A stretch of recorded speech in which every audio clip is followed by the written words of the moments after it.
Coupure électrique. Et là, je vais rajouter un troisième panneau solaire. J'ai du 1200 watts d'entrée solaire. Bonjour tout le monde, petite présentation et test de la nouvelle station d'énergie solaire de la société Fossiboot, la F3600 Pro et de sa batterie supplémentaire. Ce sont des produits qui m'ont été envoyés pour un test vidéo. Si vous intéresse, vous avez tous les liens en description de la vidéo. A noter que je vous avais déjà présenté la F3600 classique, j'en mets la vidéo sur le i en haut à droite et en description de la vidéo. On est sur des caractéristiques principales assez similaires, sauf que maintenant on peut rajouter des batteries supplémentaires. Et qu'elle est connectée.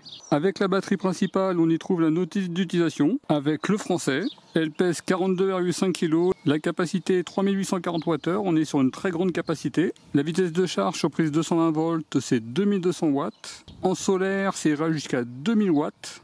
Pour alimenter tous vos appareils jusqu'à 3600 watts. On est sur une onde sinusoïdale pure, c'est-à-dire qu'on peut connecter tout type d'appareil dessus. 3600 watts pour alimenter pratiquement tous vos appareils, sauf certainement les gros compresseurs. Il y a différentes prises qu'on verra plus tard. Au niveau des cellules, on est sur des batteries au lithium fer phosphate de très grande durée de vie, plus de 6500 cycles. Il y a une fonction UPS, alimentation de secours.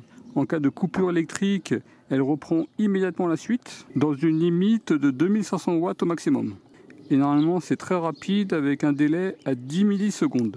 Il y a une application mobile, une lampe torche, avec une charge USB-C, avec une prise de charge 220-240 volts, le chargeur étant intégré dans la station. Une prise solaire, on est sur du XT90. Une prise allume-cigare de voiture, si vous voulez la charger dans votre prise voiture. Une housse de protection. Et la station d'énergie qui ressemble fortement à la première version. Sur la partie haute, on a deux poignées. Un système de roulette avec une poignée à ce niveau-là pour la déplacer plus facilement. Sur la partie arrière, ici pour ranger la lampe. Une lumière avec un bouton pour éteindre, allumer. Ici pour charger la station avec la prise 220 volts, les câbles solaires ou la prise de voiture. Un bouton de surcharge. Ici on a les prises pour connecter des batteries supplémentaires. On pourra connecter jusqu'à 2 batteries supplémentaires. Sur la partie avant, on a un petit écran de contrôle. Un bouton pour sélectionner la vitesse de charge. 400, 800, 1200, 1600 ou 2200 watts. Un bouton pour allumer la station. Elle est vendue partiellement chargée, vous devez impérativement la charger avant la première utilisation. Là on a différentes prises de charge USB avec 2 Quick Charge 3.0 18 watts, 3 USB-C 20 watts et une USB-C 100 watts. Avec un bouton pour activer, désactiver. Là on a différentes prises 12 volts, avec une prise 12 volts 10 ampères allume-cigare, 120 watts au maximum. Faites très attention si vous y connectez des gonfleurs. Il y a un risque qui dépasse les 120 watts. Par contre, tout ce qui est congélateur, frigidaire 12 volts, il n'y aura pas de problème. On a deux prises DC 12 volts 3 ampères 36 watts et une prise XT60 12 volts 25 ampères.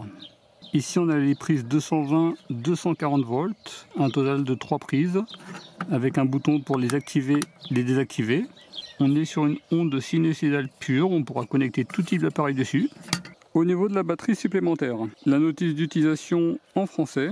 Sur la batterie principale, on pourra y mettre jusqu'à 2 batteries supplémentaires et atteindre une capacité maximale de 11 520 Wh. Elle pèse 37,8 kg, capacité 3840 Wh. Il y a une prise d'entrée XT60 de 11,5 jusqu'à 50 volts, 200 watts au maximum. On pourra y connecter un petit panneau solaire. Il y a différentes prises qu'on verra plus tard. Également, on est sur des batteries au lithium fer phosphate avec une très grande durée de vie, plus de 6500 cycles. Au niveau de la forme, la taille, c'est exactement comme la batterie principale. Là, en plus, on a un petit espace de rangement avec un câble d'interconnexion. Là, vous voyez comment il se présente. Le système de roulette et de poignée. Et là, on a pour connecter la batterie principale. Une prise de charge XT60. 200 watts au maximum, j'aurais préféré 500 watts au maximum. Et là on a deux prises USB, une 18 watts et une 100 watts. Elle est vendue partiellement chargée, vous devez impérativement la charger avant la première utilisation. Très rapidement, je vais vous montrer mon utilisation des stations et quelques conseils d'utilisation des stations. En sachant que les stations, je les utilise tous les jours depuis plus d'1 mois. Je les utilise principalement pour les appareils à forte consommation, lave-vaisselle, le lave-linge, friteuse et air chaud, une plaque à induction double, d'ailleurs que je vous avais présenté sur Cuisseau vidéo, D'ailleurs, la plaque de cuisson en dessous, ça fait très longtemps qu'on l'a pas utilisée. Le micro-ondes, le four. Le four, j'ai fait une modification de la prise pour pouvoir la connecter directement. Donc tous ces appareils-là, on les a utilisés plusieurs fois par jour, il n'y a absolument aucun problème. Et avant que j'utilise ces deux stations, on faisait la même chose avec celle-ci. Station que je vous ai déjà présentée, je remets la vidéo sur le i en haut à droite et en description de la vidéo. Les deux stations sont connectées en permanence, jour et nuit, à deux panneaux solaires. C'est ces deux-là, ils ont une puissance de 400 watts. Il faut impérativement qu'ils soient connectés en série. Là, je vous ai mis un petit tableau très rapide, je vous invite à mettre pause. En connexion en série, il n'y aura aucun problème au niveau des caractéristiques de la station. La station prendra jusqu'à 800 watts d'entrée solaire.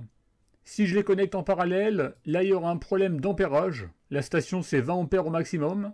Au mieux, si la station accepte, je vais être plafonné à 640 watts. Si vous voulez une vidéo qui détaille comment faire les connexions et si vous voulez plus de recommandations, dites-le moi en commentaire de la vidéo, je la posterai sur Brico Vidéo numéro 2.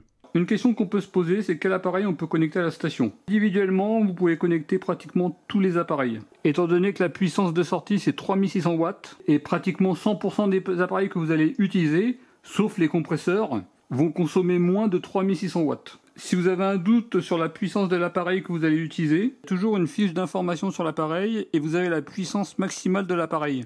Là c'est 2850 watts. 2850 watts, je suis inférieur à 3600 watts, il n'y a absolument aucun risque. Par exemple, si je fais fonctionner en même temps la friteuse à air chaud à sa puissance maximale 2850 watts et un micro-ondes 1400 watts. Ces deux appareils-là, normalement, il ne faudrait pas les faire fonctionner ensemble parce que là, on dépasse les 3600 watts. Là, je lance 2850 et là, je rajoute 1400.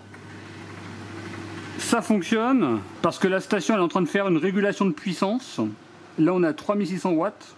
Elle a baissé un petit peu la puissance des appareils pour qu'on soit à 3600 watts. La phase de la régulation de puissance, ça peut permettre de faire fonctionner deux appareils à forte consommation, alors que normalement, on ne pourrait pas le faire. Bien entendu, dans la mesure du possible, je vous conseillerais d'éviter. Et autre conseil que je pourrais vous donner, c'est que quand vous n'utilisez pas les prises 220 volts, désactivez-les. Parce qu'en fait, si elles sont allumées, ça crée une petite consommation. Et donc vous allez vider légèrement les batteries pour rien du tout. Des prises qu'on n'utilise pas, on les désactive.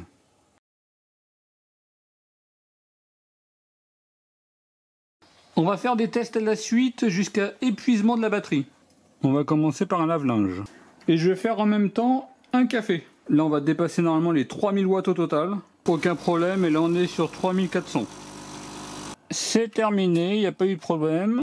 Et consommation totale 731 Wh. Et au plus haut, on est monté à 2165 watts. Je vous ai fait un petit résumé de tout ce que j'ai fait avec le lave-linge, machine à café, four, lave-vaisselle, encore une machine à café, charge de powerbank, charge de vélo, friteuse à air chaud. Là, je vous ai mis la puissance maximale de l'appareil et la consommation totale de chacun des appareils. Au total, la station, elle aura restitué 3539 Wh. Si j'avais rajouté une batterie supplémentaire, ça aurait retourné plus de 7300 Wh. Et avec deux batteries supplémentaires, un peu plus de 11 200 Wh.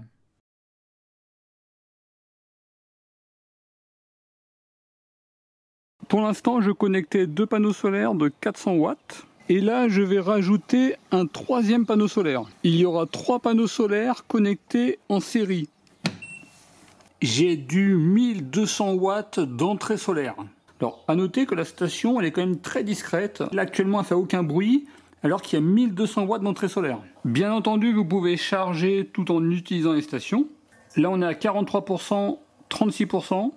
Et là, je lance un lave-linge. Actuellement, ça tire 2000 watts. C'est-à-dire qu'on a 1200 watts d'entrée solaire, 2000 watts en sortie, et il n'y a pas de problème. Là, je vais lancer en plus un micro-ondes. Vous voyez, en sortie, j'ai 2000 plus 1250. 3250 watts en sortie et 1200 watts en entrée. Là, on est à 43% et 36%. Et là, vous voyez, il n'y a pas de problème. Comme on est à 3200 en sortie, la ventilation, elle est plus forte. Le lave-linge vient de se terminer. Là, on est à 50% et là, 41%. Et je continue avec un lave-vaisselle. En sachant qu'on est sur une belle journée avec pas mal de nuages. Et malgré ça, j'ai réussi à faire la machine à laver, 2 cafés, un peu de micro-ondes et les batteries elles ont continué à monter. A noter que de manière générale les stations sont vraiment très discrètes. Le lave-vaisselle est terminé, au total 832 Wh et là on est à 68% et là 58%. Avec 1200 watts d'entrée solaire en sachant qu'il y a quand même des nuages. Là par exemple il n'y a que 240 watts d'entrée solaire. J'ai réussi à faire lave-vaisselle, lave-linge, 2 cafés, un peu de micro-ondes et la capacité globale des batteries a même augmenté. Petit résumé, c'était une belle journée avec des nuages, puissance d'entrée solaire 1250 watts. À midi 16, les batteries elles étaient à 43 et 36%. À 16h03, elles étaient à 68% et 58%. C'est-à-dire qu'elles ont pris plus 25% et plus 22%, en sachant que j'ai consommé durant cette période 1707 Wh. On peut charger les stations tout en les déchargeant, et si vous avez suffisamment d'entrée solaire, vous pouvez presque avoir une utilisation en continu de vos appareils.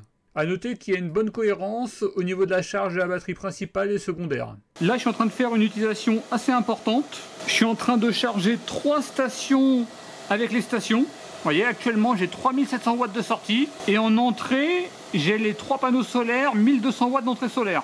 Et il n'y a absolument aucun problème. D'ailleurs, je pense qu'elle fait une régulation de charge, parce que là, je tire plus de 3700 watts. Vous voyez, on peut charger la station tout en la déchargeant. Là, il y a plus de 1100 watts d'entrée solaire. Je vais également faire de la charge maison.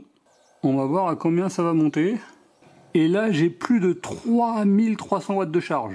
Bon, si vous cumulez les deux, ça peut faire vraiment une charge extrêmement rapide. Et au niveau de la ventilation, malgré qu'on soit à 3300 watts, ça reste raisonnable. Là, il y a une petite ventilation.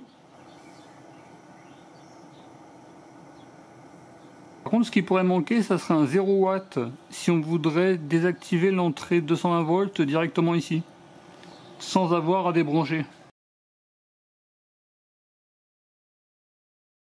On va voir le temps de charge complet sur prise 220 volts.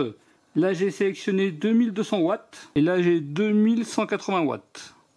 On arrive sur 1 heure de charge et là on est à 48%. On est sur 1h30 et on est à 77%. Ça vient de terminer en 2h49. Capacité brute 4535 Wh.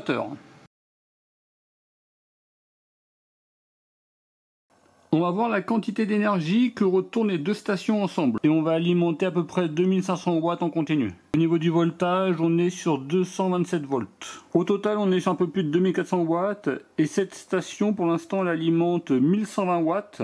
Et par différence, c'est ce qu'alimente cette station. Petit point sur 30 minutes. Elle est à 78%. Et elle est à 84%. A noter qu'il y a de la ventilation uniquement sur celle-ci, étant donné que celle-ci n'a pas de ventilation.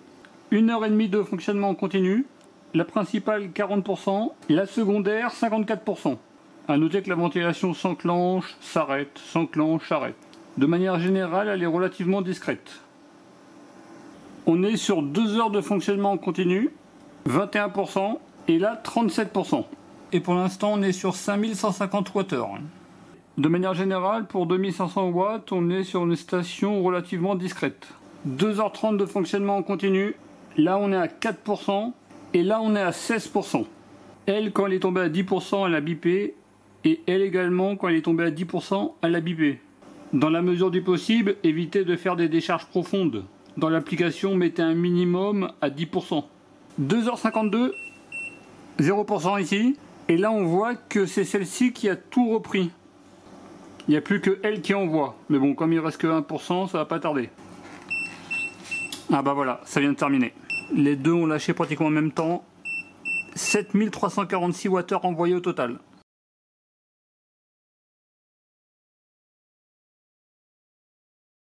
Il est 20h43. Au niveau de l'entrée solaire, on est sur 0 watts. Ça charge très légèrement. J'ai laissé le câble solaire et pour l'instant, j'entends pas de bruit. Donc là, il est 22h, les stations se sont arrêtées. On verra le matin si elles se rallument bien. Le matin, les stations se sont bien allumées. Actuellement, j'ai 100 watts d'entrée solaire. Vous voyez, le soir, elles se coupent bien et le matin, elles s'allument bien. Ça fait plusieurs jours que j'ai laissé le câble connecté. Et là, c'est la première fois que j'entends des petits claquements.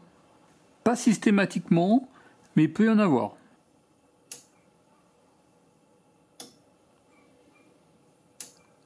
Deux, 3 minutes plus tard, là, ça s'est totalement arrêté. On n'entend plus du tout le petit claquement.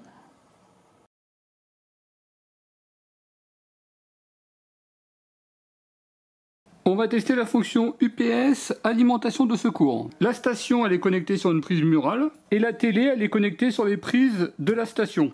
Là, actuellement, ce ne sont pas les batteries qui alimentent la télé. En fin de compte, c'est directement le réseau électrique qui passe par la station. C'est pour ça qu'on voit qu'il y a des entrées qui sont identiques aux sorties. En sortie, on est à peu près sur du 80 watts. Et en entrée, on est sur du 92 watts. Il y a un delta de consommation de 12 watts. Coupure électrique. La station, elle a repris immédiatement la suite. Et là, il n'y a plus d'entrée que des sorties. Le courant revient. L'entrée réalimente la sortie. Il y aura la télé et un chauffage de 1200 watts. Coupure électrique. Repris immédiatement la suite. Maintenant, il n'y a plus d'entrée, uniquement de la sortie. Là, j'ai redescendu à 94%. Je remets l'alimentation. Là, maintenant, on voit que les entrées sont un peu supérieures aux sorties parce qu'en plus, elles se rechargent. Et normalement, à 97%, elle devrait arrêter sa charge et rester à 97%. Dans l'application, on voit bien que là, actuellement, la station elle est en train de se charger et l'alimentation de la télé se fait uniquement par le réseau et pas par la batterie. Et uniquement en cas de coupure électrique, c'est la batterie qui aurait alimenté la télé. Donc à 97%, la charge s'est arrêtée. Maintenant, les entrées sont identiques à la sortie. Et dans l'application, on voit bien que l'alimentation de la télé se fait directement par le réseau électrique et pas par la station. Alors ce qui est bien, c'est qu'on peut réguler la vitesse de charge en mode UPS et surtout on peut limiter le niveau de charge de la batterie. Là j'ai mis 97%, mais si vous faites de l'UPS, je vous recommanderais de mettre un maximum, on va dire à 90%. Ça évite de faire de l'UPS sur des batteries à 100%, ce qui va d'autant plus optimiser la durée de vie de la batterie. En tout cas, un excellent mode UPS.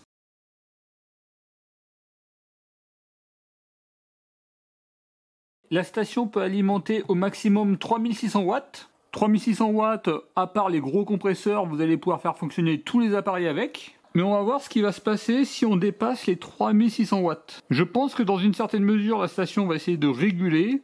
C'est-à-dire que si on dépasse les 3600 watts, elle va ramener le courant à 3600 watts. Par contre, elle pourra le faire dans une certaine limite. Là, j'ai un chauffage de 3000 watts. Et là, j'ai un chauffage de 1200 watts. Potentiellement, je vais pouvoir atteindre 4200 watts. Ce qui est au-delà de ce qu'elle peut alimenter. J'allume 3000 watts, ça m'indique 3000 watts, là j'ai même 3033 watts, et là je rajoute le chauffage. On commence par 400 watts, là on monte pratiquement à 3400 watts, et là on a du 226 volts et 227 volts. Également on a un très bon voltage de sortie. Là je vais rajouter encore 400 watts. Et là, on voit qu'on plafonne à 3600 watts, alors que normalement, on est à 3800 watts. Donc, elle fait de la régulation de charge. Je monte à 1200, et donc elle régule. Le chauffage de 3000 watts, elle a descendu à 2600 watts. Et le chauffage de 1200 watts, elle l'a descendu à 1083 watts. Si on tire plus de 3600 watts, elle va tenter de réguler à 3600. Bien entendu, on évitera. Et faites quand même attention à ne pas dépasser les 3600 watts.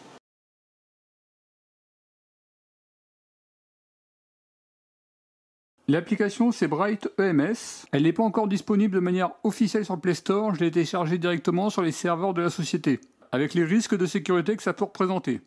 A noter que j'ai reçu la station avant sa sortie officielle. Avec l'application, on se connecte en Wi-Fi ou Bluetooth. Là actuellement, je suis connecté en Bluetooth avec les entrées. Là, elle est connectée à 2 panneaux solaires, mais il y a 0 watts d'entrée. Là, c'est vraiment très très gris dehors. Avec la station principale qui est à 75% et la secondaire qui est à 81%.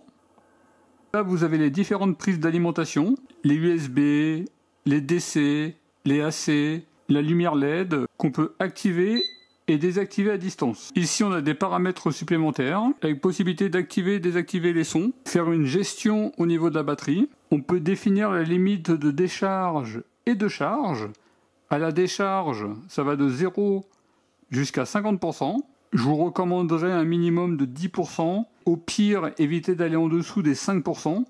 À la charge sur prise 220 volts, on peut définir de 60 jusqu'à 100%. Attention, cette limite de charge, c'est uniquement si vous la chargez sur prise 220 volts. Si vous la chargez en solaire, cette limitation de charge ne va pas s'appliquer. Par exemple, si je mets 85%, en solaire, elle va aller jusqu'à 100%. Avec un mode de charge silencieux.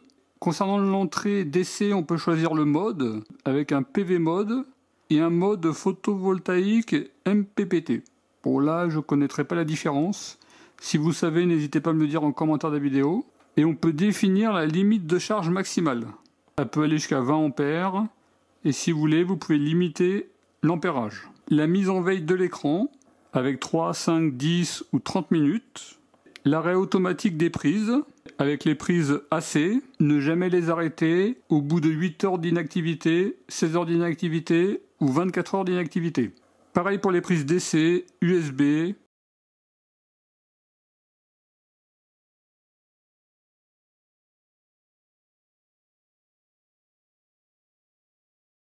Voilà pour la petite présentation de la Fossi-Boot F3600 Pro et de sa batterie supplémentaire. A savoir que les produits, je les ai utilisés depuis le début du test 24 heures sur 24, 7 jours sur 7 et absolument aucun problème. Et à noter qu'avant, j'utilisais la F3600 de la même manière. Au niveau des avantages, la puissance d'alimentation jusqu'à 3600 watts. Au-delà de 3600 watts, elle fait une régulation de puissance. On est sur des cellules LiFePO4 de très grande durée de vie, plus de 6500 cycles. Au niveau d'alimentation 220 volts, on est sur une onde sinusoïdale pure, c'est-à-dire que vous pouvez connecter tout type d'appareil dessus. Il n'y a absolument aucun risque pour les appareils que vous allez connecter. Le système de transport à roulette, la charge qui peut monter jusqu'à 4200 watts, 2200 watts sur alimentation maison et 2000 watts en solaire, une très large compatibilité solaire de 12 jusqu'à 160 volts, 20 ampères, 2000 watts. On peut sélectionner très rapidement la vitesse de charge, une fonction d'alimentation de secours jusqu'à 2500 watts, un avertissement sonore lorsque la batterie arrive à 10%, la grande capacité 3840 Wh. Si vous rajoutez 2 batteries supplémentaires, on peut monter jusqu'à 11 520 Wh. Une application mobile Wi-Fi Bluetooth, on peut limiter la charge et la décharge. Le bruit de fonctionnement général à la charge solaire, à la décharge. Les seuls moments où on l'entend le plus, c'est par exemple quand je tire plus de 3000 watts. Là, la ventilation s'accélère fortement. C'est un peu normal. Mais vraiment, de manière générale, c'est une station vraiment très discrète. On a plein de prises d'alimentation. Et les batteries secondaires qui fonctionnent très bien avec la batterie principale. À la charge, à la décharge. On a des ports USB dont 100 watts sur la batterie secondaire. Si vous arrivez à mettre une station sur l'autre, à mon avis, on peut les interconnecter parce que la prise d'interconnexion elle est quand même assez basse. De cette manière-là, il n'y aura pas de problème. Au niveau des points négatifs, l'application mobile, pour l'instant, ne limite pas la charge lorsqu'on la charge en solaire. C'est uniquement en 220 volts. Le poids, la place que ça peut prendre, on ne peut pas empiler les stations. Si on met une station sur l'autre, ça viendrait appuyer sur la poignée qui relève un petit peu. Il faudrait faire un aménagement, à mon avis, pour pouvoir mettre une station sur l'autre. Les prises d'interconnexion ou de charge solaire sont à l'arrière de la station. J'aurais préféré les avoir sur le côté, par exemple. Ce qui m'aurait permis de les utiliser de cette manière-là, même lorsqu'on les charge. Sur les stations secondaires, le port de charge qui est limité à 200 watts, j'aurais préféré 500 watts. Après, j'ai jamais utilisé directement le port de charge solaire, étant donné que je charge la batterie secondaire via la batterie principale. Et enfin, on ne peut pas connecter la station à un micro-inverter pour pouvoir envoyer l'énergie directement dans sa maison. Maintenant, avec le port d'interconnexion, ça peut être possible. Après, les stations viennent de sortir et c'est peut-être en projet. Je le demanderai à Fossi-Boot. Bon, en tout cas, d'excellentes stations et c'est parmi mes préférés au niveau des stations. Là, je vais continuer à les utiliser tous les jours. Donc, si vous avez des questions, si vous voulez des tests complémentaires, n'hésitez pas à me le dire en commentaire de la vidéo. Si elle vous intéresse, vous avez tous les liens en description de la vidéo. En tout cas, je vous remercie de regarder cette vidéo et je vous dis à très bientôt. Au revoir.